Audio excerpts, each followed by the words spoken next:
So I think one of the great ways that you can help motivate yourself to continue with your writing is to set little goals every day. For some people, that might be a word count, like you have to finish 500 or 5,000 words or whatever it is before you stop. For other people, it might be a number of hours that you'll work 3 hours before you stop and take on anything else. In some cases, it might be a task you're trying to accomplish, like you'll finish 3 character profiles before you get up and leave your desk. So find the one that works for you, and it may vary from time to time, but that's one way to motivate yourself, is to set goals.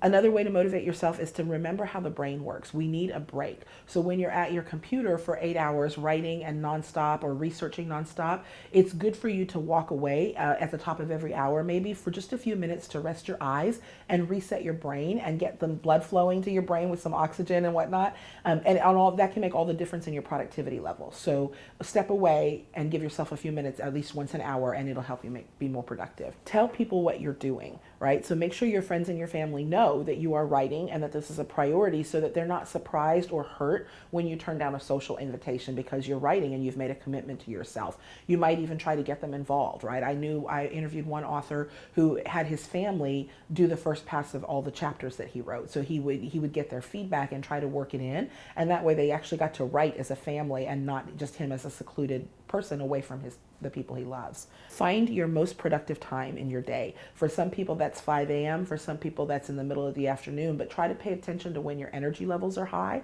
and when your creativity is high, and then try to work that into your writing time. I know that's hard for a lot of writers who maybe work full-time jobs. So think about if the middle of the day is your highest point, spend your lunch hour writing. Bring your stuff with you so you can at least tap into that 1 hour of creative time. And then maybe on the weekends, leverage more of the hours where you're creative, right? But you have to know what that time is in order to leverage it. Another great tip for motivating yourself and kind of propelling yourself forward is to get out of the house a little bit, and remember that because writing is so much about the human experience, whether you write fiction or nonfiction, it's connected to people. So get out and meet people and refresh your brain a little bit and take in some stimulus that is different than what you see at your computer, and you might find yourself generating new ideas and connecting with folks, and you'll walk away with whole new story ideas or new characters. Thank you for listening. Please review our other available content for help writing, publishing, and marketing your book.